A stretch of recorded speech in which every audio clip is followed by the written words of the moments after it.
हाँ तो स्टूडेंट्स, आज कक्षा 9 के लिए विषय विज्ञान उपविषय भौतिक विज्ञान पाठ 9 बल तथा गति के नियम, ये वीडियो का भाग 2 है। और इस वीडियो के भाग में हम आपको पहले बता चुके थे कि न्यूटन के गति के नियम पढ़ाएंगे और उसके बाद उस पर आधारित कुछ उदाहरण और संवेग संरक्षण का नियम और न्यूमेरिकल की बात चल रही थी। तो जो हमने पहली वीडियो पढ़ी थी, पहली वीडियो बेसिक से रिलेटेड थी और कुछ मुख्य परिभाषाएं थी। अब बात करते हैं हम आज की बात क्या है, न्यूटन के गति के नियम की। तो बच्चों, पहली बात तो न्यूटन के बारे में पिछली वीडियो में मैं काफ़ी बता चुका हूँ। अब जो बात चल रही है गति के नियम की, तो गति के नियम की बात मैं करता हूँ। तो देखिए, सन 1686 में न्यूटन ने गति से संबंधित नियम दिए और जो नियम दिए वो गिनती में 3 थे। उन 3 नियमों को हम आज पढ़ेंगे और तीनों नियम क्या हैं, हमारे जीवन में किस प्रकार उपयोगी हैं, कहाँ कहाँ उसकी घटनाएं देखने को मिलती हैं, उनके बारे में आज स्टडी करनी है। तो देखिए, जो पहला नियम है,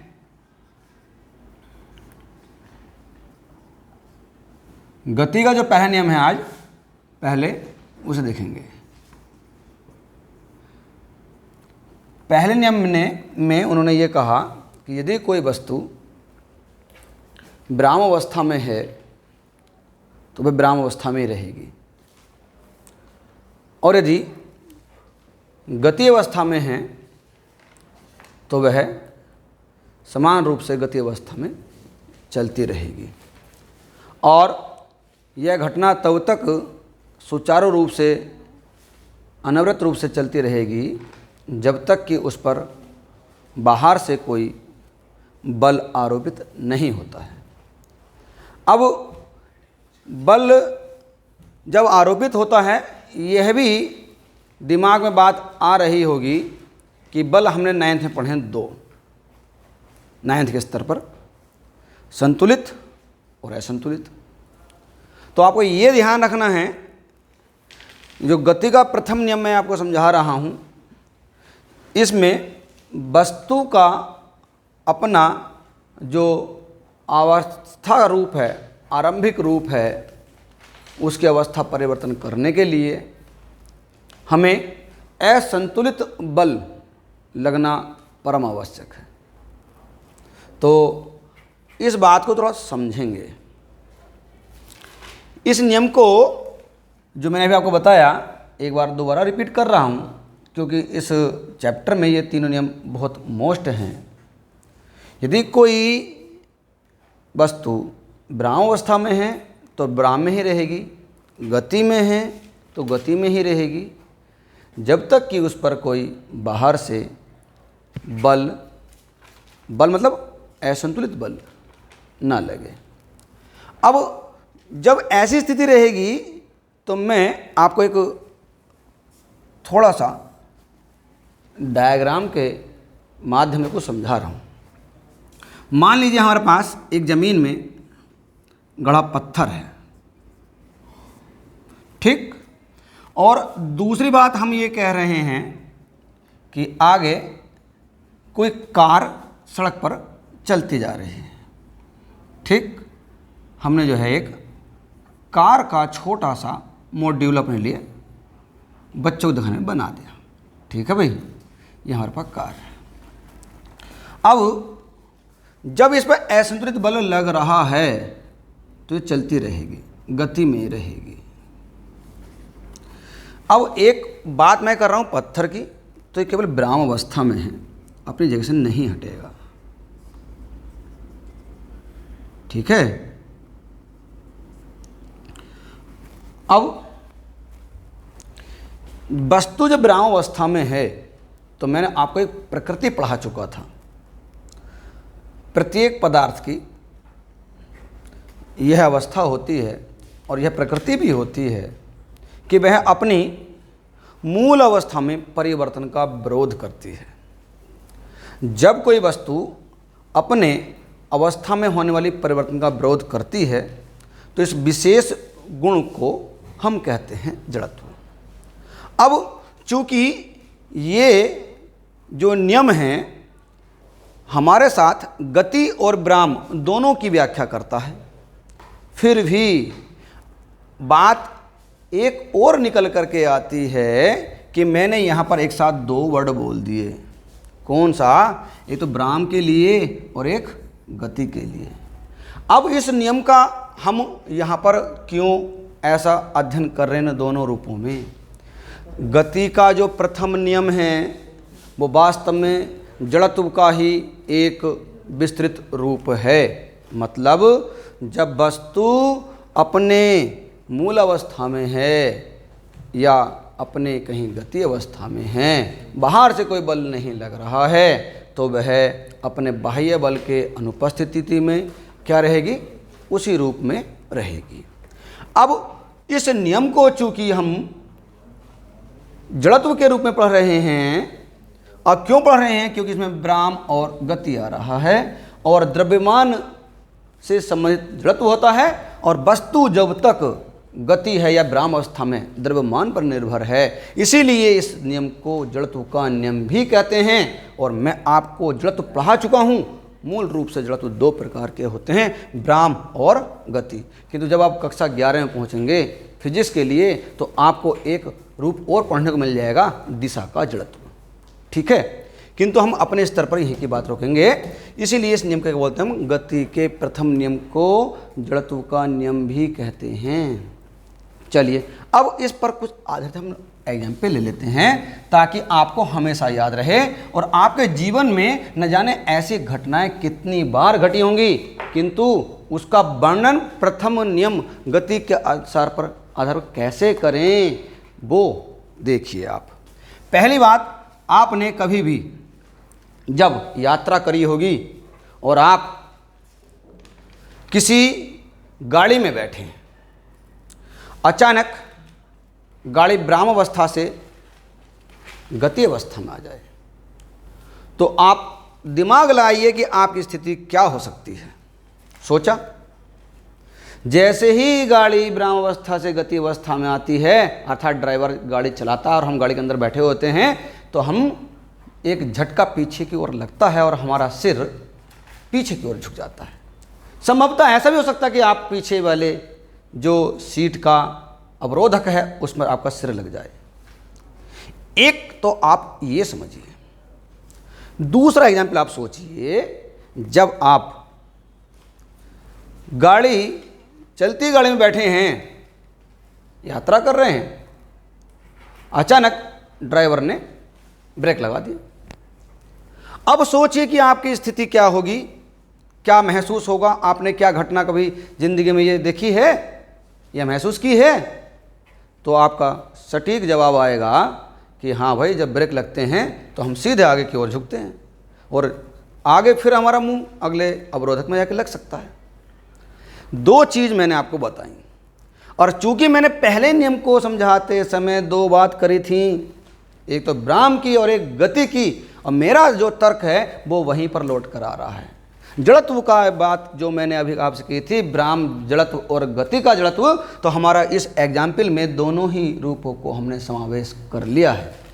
पहला जो व्याख्या है वो समझिए आप, कि जब आप स्थिर गाड़ी में बैठे थे, अचानक गाड़ी चला दी गई ड्राइवर के द्वारा और आपका सिर सीधा पीछे लगा, तो इसका मतलब क्या हुआ?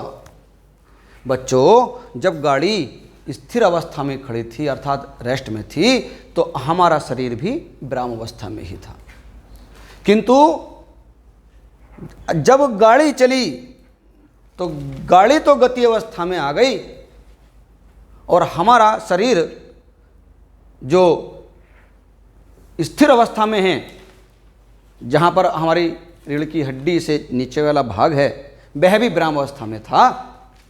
किंतु जैसे ही गाड़ी चली, हमारा जो ऊपर का फ्लेक्सिबल पार्ट है जो झुक सकता है, तेजी से गति होने पर हमारा ऊपर का भाग भी गति अवस्था में आ गया, किंतु नीचे वाला पार्ट गति अवस्था में नहीं रहा, विराम में रहा। इसीलिए हम पीछे की ओर गिर जाते हैं।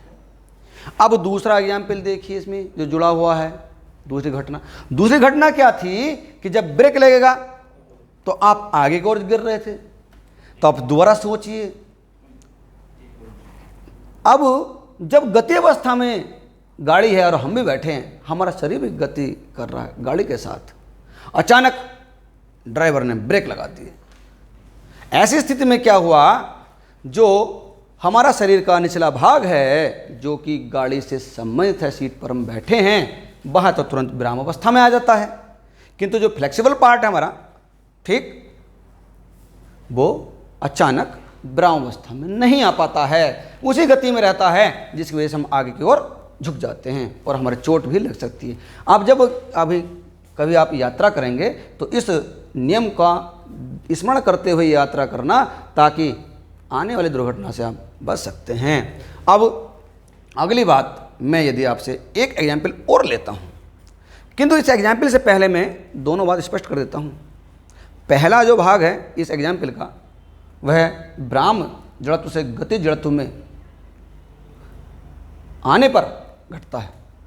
दूसरा जो भाग है इस एग्जाम्पल का, वह गति से विराम जड़त्व में परिवर्तन होने के कारण घटता है। तो देखिए, बड़ी सुंदर व्याख्या पहले नियम की हो जाती है। फिर भी एक एग्जाम्पल और लेते हैं, हम अगला एग्जाम्पल लेते हैं। आप सोचिए कि आपके पास मेज पर एक गिलास रखा है, ठीक, और आपने इस गिलास में ठीक पानी नहीं भर रखा है, खाली है। उस पर आपने एक कार्डबोर्ड, गत्ता कह दीजिए आप, रखा।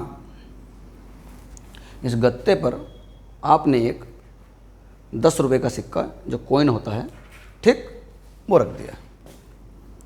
तो आप सोचिए, जब इस गत्ते पर वो सिक्का रखा जाएगा,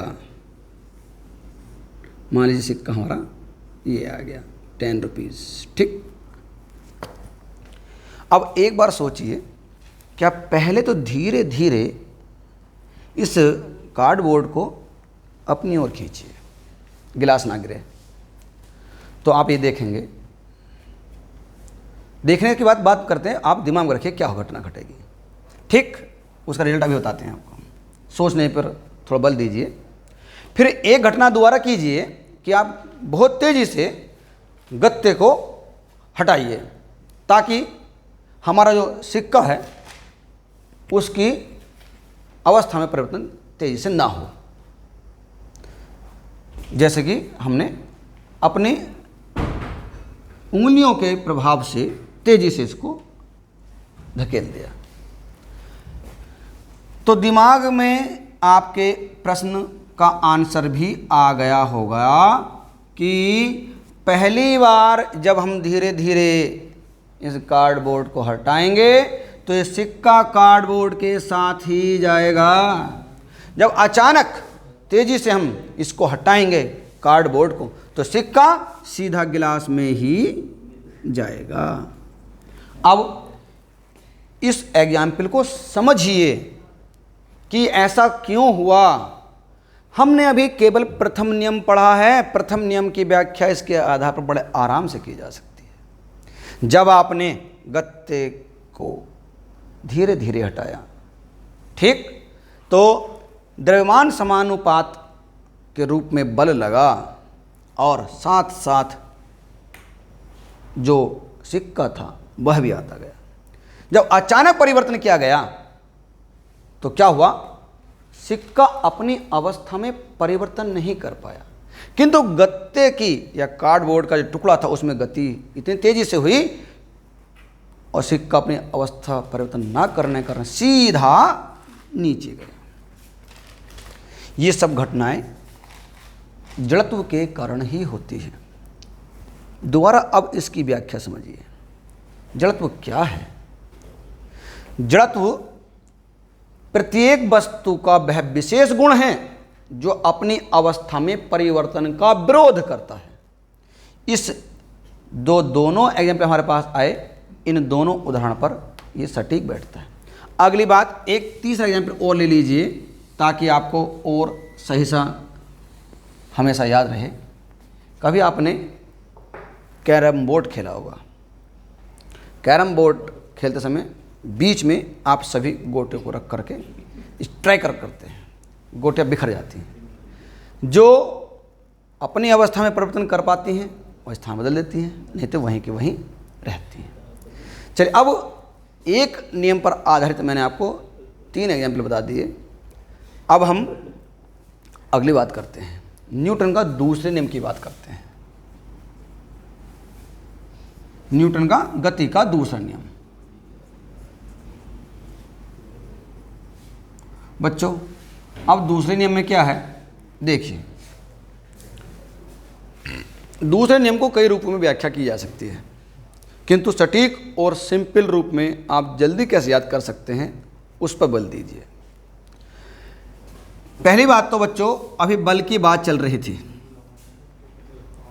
जब किसी वस्तु पर बल लगता है तो आप ये भी जानते हैं उसको अपने स्थान से या तो हटा देता है या हटाने का प्रयास करता है। अब बल यहाँ पर दूसरे नियम के लिए हमने क्यों बोला, पहले समझिए। किसी वस्तु पर आरोपित बल उस वस्तु के द्रव्यमान और बल के कारण उत्पन्न त्वरण के गुणनफल के समानुपाती होता है। ठीक, या आप दूसरे शब्द में और बोल सकते हैं इसको कि बस किसी वस्तु का संवेग परिवर्तन की दर उस पर आरोपित बाह्य बल के बराबर होती है।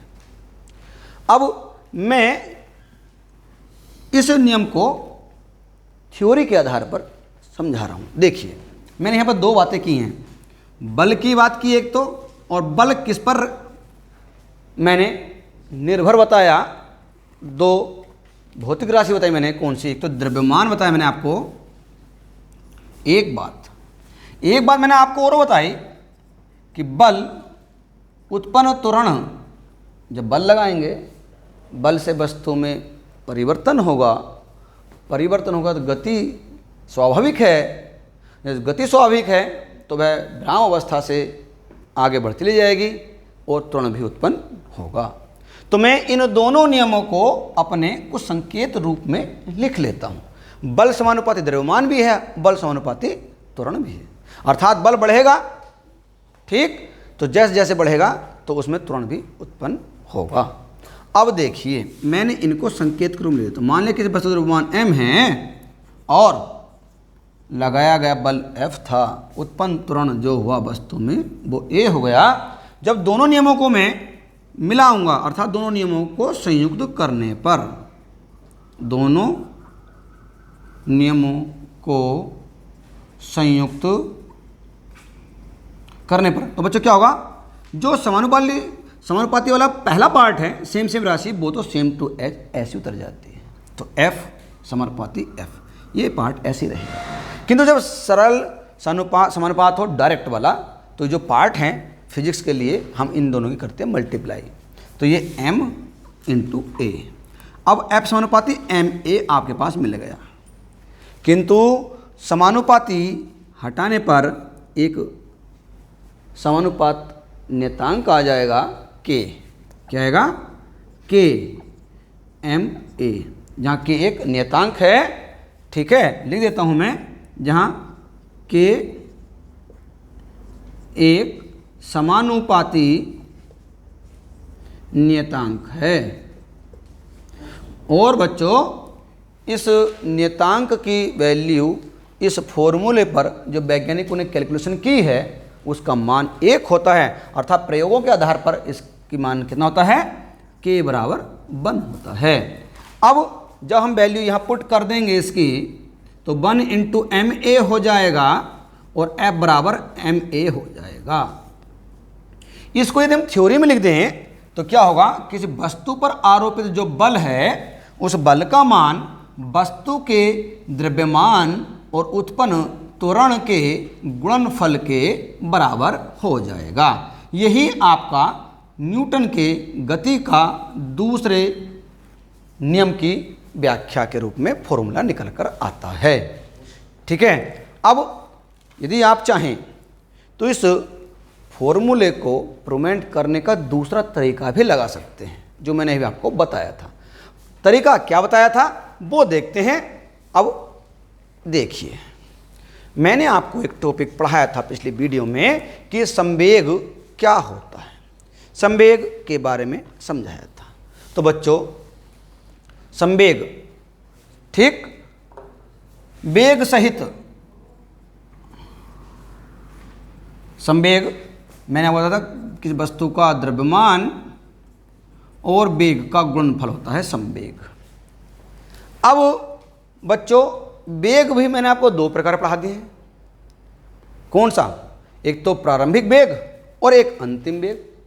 तो यहां पर आपके दिमाग में कन्फ्यूजन हो सकता है, किंतु कन्फ्यूजन की आवश्यकता नहीं है। यदि मैं बात करता हूं किसी वस्तु का प्रारंभिक वेग u है, तो उसका प्रारंभिक वेग के साथ प्रारंभिक संवेग भी होगा।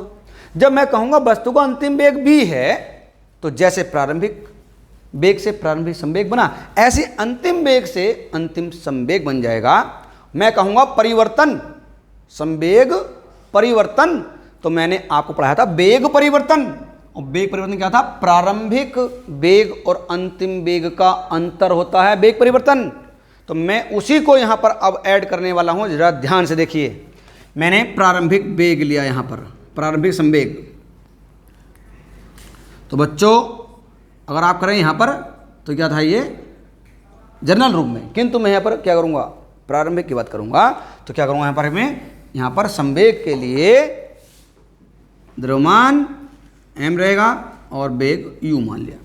मान लिया कोई वस्तु है और उस वस्तु पर मैंने एक बल लगाया और बल लगाने से उसमें त्वरण उत्पन्न होते ही उसकी अवस्था u से b हो गई।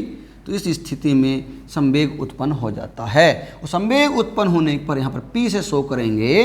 प्रारंभिक वेग की बात करेंगे तो P1 लिखेंगे, और संवेग की बात करेंगे तो P1 लिखेंगे, और अंतिम वेग से उत्पन्न संवेग होगा तो P2 बात करेंगे। तो देखिए, प्रारंभिक संवेग होगा P1 बराबर mu। इसी प्रकार से यदि अंतिम वेग B हो जाता है तो अंतिम संवेग हो जाएगा आपका क्या? P2 बराबर mb। अब एक बात और सीखनी है आपको। मैंने अभी कहा था परिवर्तन, जैसे वेग परिवर्तन पढ़ा था मैंने, अंतिम वेग और प्रारंभिक वेग का अंतर वेग परिवर्तन होता है। ऐसे ही मैंने यहां बोल रहा हूं संवेग परिवर्तन, अर्थात हम इन वेगों संवेगों को घटा देंगे।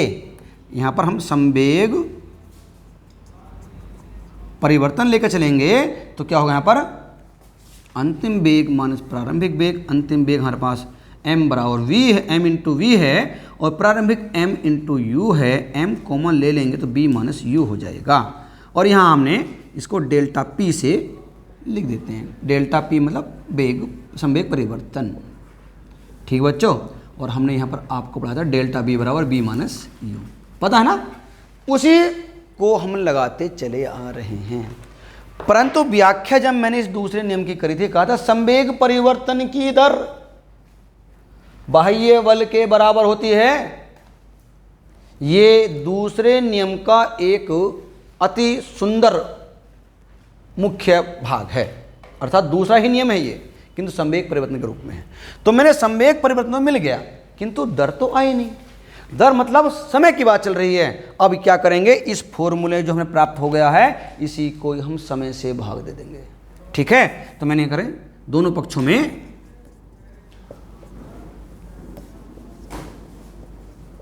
डेल्टा टी, आप यहां समय टी भी ले सकते हैं, किंतु यहां पर परिवर्तन की बात चल रही, तो मैंने अति सूक्ष्म समय की बात कर ली, तो यहां परिवर्तन में डेल्टा टी ले लिया मैंने। डेल्टा टी से भाग देने पर फिर क्या हुआ? देखो, इसमें ये परिणाम आएगा कि जब डेल्टा पी हमारे पास था, जब डेल्टा टी से भाग इधर हो जाएगी तो यहाँ क्या होगा? m into v minus u upon delta t. और मैंने अभी आपको जस्ट अभी बताया था कि वेग परिवर्तन को b माइनस यू लिख देते हैं। ठीक है ना? तो मैंने क्या किया? वही काम यहाँ पर किया, delta v upon delta t. एक बात और, गति वाले चैप्टर में मैंने आपको त्वरण की परिभाषा बताई थी और कहा था क्या कि त्वरण का जो फॉर्मूला होता है वो delta v upon delta t, अर्थात वेग परिवर्तन की दर को क्या कहते हैं? त्वरण कहते हैं। तो मैंने यहाँ क्या किया, यहाँ पर m इंटू ए लिख दिया, क्योंकि delta v upon delta t की मान a है, अर्थात त्वरण है। ये एम ए होता है, आपको पता है ये बल का मात्रक बल के रूप में होता है, अर्थात बल का फॉर्मूला है। तो ये यहाँ पर delta P upon delta T बराबर एफ। एफ लिखा हमने बल, किंतु ये ध्यान रखना बल बाहर से लगता है, इसीलिए हम इसको F E x T external force के रूप में भी जानते हैं। तो ये आपका गति का द्वितीय नियम एक विशेष रूप में अर्थात संवेग परिवर्तन के रूप में भी मालूम कर लिया जाता है, जैसे मैंने आपको यहाँ प्रूवमेंट करके दिखाया। ठीक है, विकल्प में आता है प्रश्न कई बार ये कि delta P upon delta T बराबर एफ एक्स टी होगा या नहीं होगा, विकल्प बदल बदल कर दे देते हैं, आप इसे ध्यान रखना। चलिए, मैंने अब आपको यहाँ पर 2 नियम समझा दिए। अब इन नियम पर मैं यदि बात करूँ, एग्जाम्पल की बात करते हैं, तो बड़ा सुंदर एग्जाम्पल। आप बहुत ज़िंदगी में खेल कूद कर लिया होगा, और आपने कभी खेल कूद का वर्ड सुनते ही आप दिमाग में लगा लीजिए मेरा टॉपिक एग्जाम्पल का वहीं पर है। कभी आपने ऊंची कूद, लंबी कूद खेली है? देखिए ना, नहीं खेले, देखी तो होगी। तो उस जब कूदते हैं तो जहाँ कूदने का स्थान होता है वहाँ पर मिट्टी को बुरबुरा कर दिया जाता है। यदि कोई डंडे से छलांग मारकर नीचे गिरता है तो भी उसके नीचे क्या होता है, कुछ न गद्दे लगे हुए होते हैं। ठीक है ना। अब जो मैंने भी आपको बताया था कि संवेग परिवर्तन की दर बाह्य बल के बराबर होती है। जब व्यक्ति अपने शरीर के भागों को मोड़ करके अपने संवेग में परिवर्तन करके अर्थात संवेग परिवर्तन की दर को घटाया बढ़ा लेता है, तो हम ये कोशिश करते हैं, ये प्रयास करते हैं कि जहाँ पर गिरे वहाँ पर बल उसके इक्वल हो जाए या बल को एब्जॉर्ब कर लिया जाए, सोख लिया जाए, अर्थात ताकि उसके चोट ना लगे। तो क्या होता है, इसीलिए हम क्या करते हैं, वहाँ पर कुशन या मिट्टी को बुरबुरा कर दिया जाता है। चलिए, ये एग्जाम्पल आपको कक्षा 11 में दोबारा और मिलेगा पढ़ने के लिए। अब मैं बात करता हूँ, कहें कि थर्ड नियम की बात करता हूँ। बहुत ही सुंदर नियम है और कई बार ये नियम मालूम भी कर लिया गया है। पूरी फिजिक्स में इन तीनों नियम को आपका पीछा नहीं छूटने वाला, चाहे 9th से 10th 11th 12th कहीं भी पढ़ लीजिए आप, ये तीनों नियम आपका पीछे नहीं छोड़ने वाले, कहीं ना कहीं आपको उपयोग जरूर आ जाएंगे। तीसरे नियम की बात करते हैं, गति का तृतीय नियम। भाई तीसरे नियम समझिए। भाई मान लिया हम कभी कभी गुस्से में दीवार पर हाथ मार देते हैं या कभी कभी मेज पर हाथ मार देते हैं, तो कभी महसूस होता है हमारे हाथ में चोट लगी। बस इस क्रिया को आपको ध्यान रखना है। और तीसरा नियम जो है हमारा इसी घटना पर आधारित है। तो बच्चों इस नियम को समझिए, न्यूटन ने कितने अच्छे रूप में इसको व्याख्या की। प्रत्येक क्रिया की उसके समान किंतु विपरीत दिशा में प्रतिक्रिया होती है।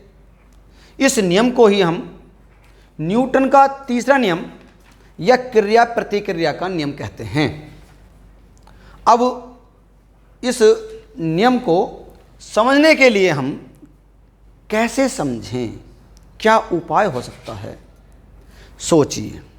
मेरे पास एक बैट है, मैं बैट्समैन हूं और आप बॉलर हैं, आप मेरी ओर को बॉलिंग करा रहे हैं। तो आपने कभी सोचा होगा और देखा भी होगा। देखिए बच्चों, मान लें मेरे पास एक ये बैट है,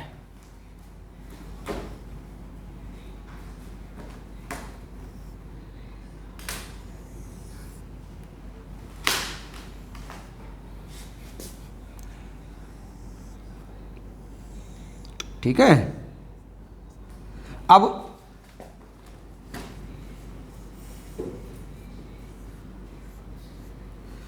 अब मैंने पास को एक बना दी गेंद,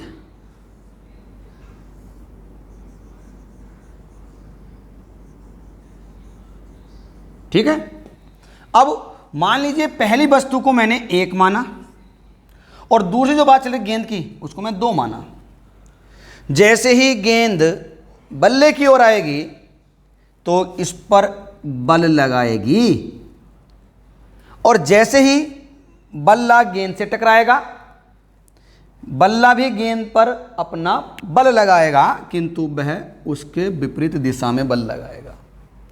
अब एक तो क्रिया कर रहा है, किंतु उस क्रिया का जवाब दूसरा पक्ष भी दे रहा है, किंतु विपरीत दिशा में दे रहा है। समझ लीजिए यहीं से बस कि प्रत्येक क्रिया की उसके समान किंतु विपरीत दिशा में प्रतिक्रिया होती है। इस नियम को ही क्रिया प्रतिक्रिया का नियम कहते हैं। अब यहां पर तो F1 मान लीजिए आप, 1 से 2 की ओर बल लगा, और यहां से 2 से 1 की ओर लगा। दोनों बल समान तो होते हैं, किंतु क्या होता है, ये विपरीत भी होते हैं। तो प्रतिक्रिया क्रिया बोल देंगे, बल्ले की, पहले गेंद की बात करिए आप, है ना, क्यों गेंद तो आएगी पहले। गेंद की क्रिया बराबर बल्ले की प्रतिक्रिया। ठीक, तो गेंद कहां को आई, F2 1, किंतु बल्ले की प्रतिक्रिया क्या हुई, F1 2, 1 से 2 की ओर, बट दिशा कैसी है, उल्टी है, माइनस लगा देंगे। इसी नियम को बोलते हैं क्रिया प्रतिक्रिया। समान क्रिया की प्रतिक्रिया उल्टी दिशा में। अब इसका एक एग्जाम्पल और समझिए।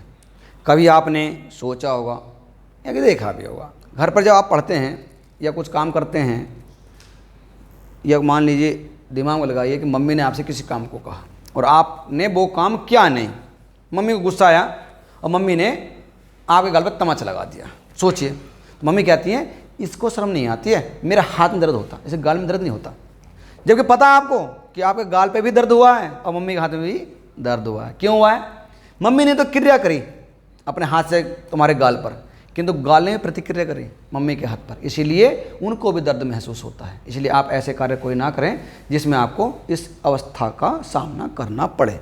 तो बच्चों, हमारे दैनिक जीवन में बहुत सारे एग्जाम्पल ऐसे हैं।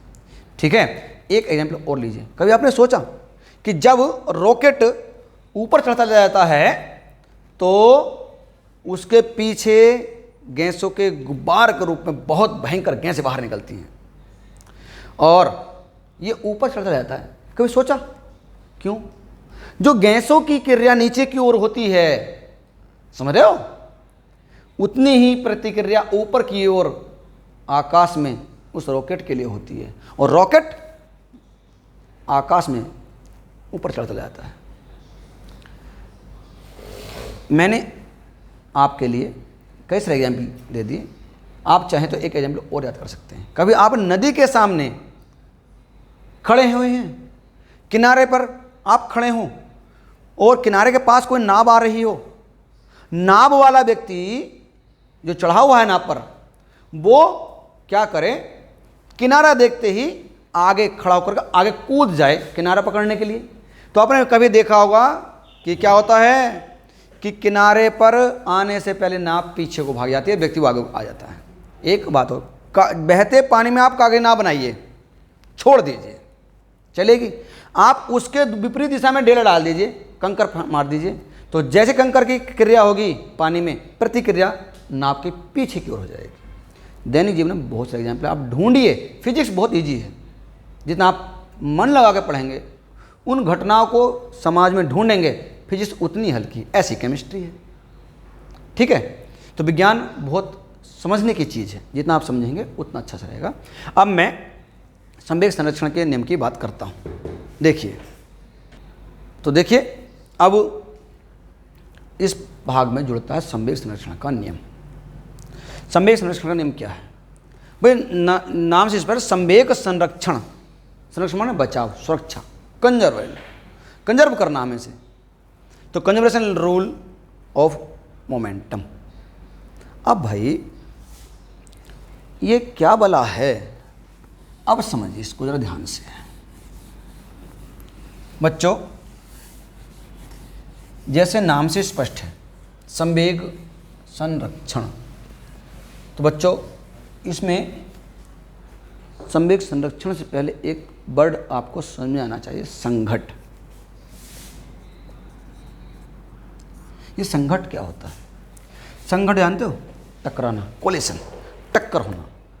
और टकराते समय जब कोई वस्तु टकराएंगी, दो वस्तुएं मान लीजिए, तो वो समान दिशा में भी जा सकती हैं, टकराने के बाद विपरीत दिशा में जा सकती हैं, उनका भ्रंश भी हो सकता है। बस आज हमारा टॉपिक इसी से जुड़ा हुआ है। तो बच्चों, संवेग संरक्षण क्या है? जब दो पिंड या दो से अधिक पिंड, हम कभी यहाँ दो की बात करेंगे, दो पिंड अपने किसी सकारात्मक दिशा में चल रहे हों और उनमें टक्कर हो, तो टक्कर से पहले का संवेग, उनका संयुक्त संवेग, टक्कर से पहले का संयुक्त संवेग उनके टक्कर के बाद के संयुक्त संवेग के बराबर होता है। अर्थात संवेग सदैव संरक्षित रहता है। इस नियम को ही बोलते हैं संवेग संरक्षण का नियम। अब इसको समझिए कि ये नियम का हमारे जीवन में कहाँ उपयोग हो सकता है, कहाँ इसका एग्जाम्पल मिलेगा। तो मान लीजिए मैं यहाँ पर गेंद दिखा रहा हूँ,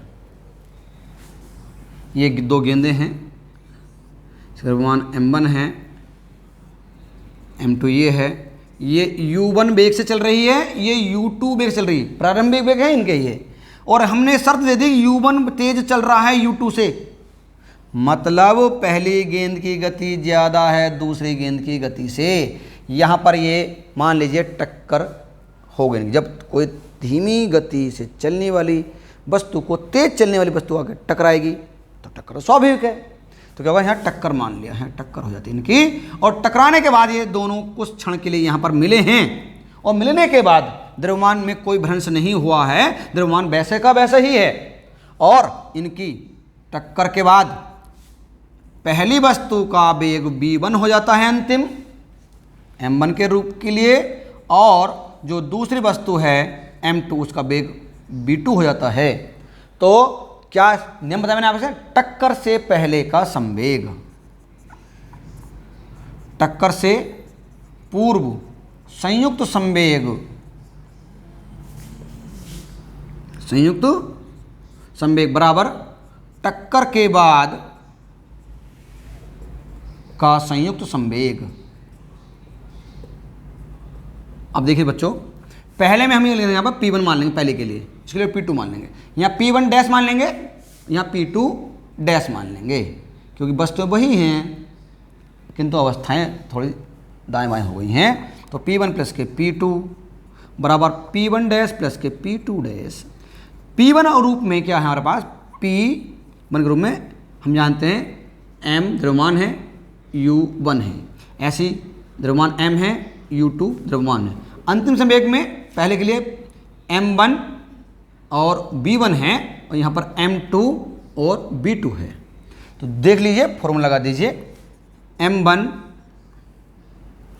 okay, M1 U1 M2 U2, ये बच्चों U है, B में जो बनाऊंगा ऊपर घुमा के बनाऊंगा, ये ध्यान रखना आप। ऐसे M1 B1 M2 B2, ये इस न्यूमेरिकल पर आधारित, आपके इस फॉर्मूले पर आधारित न्यूमेरिकल आते हैं।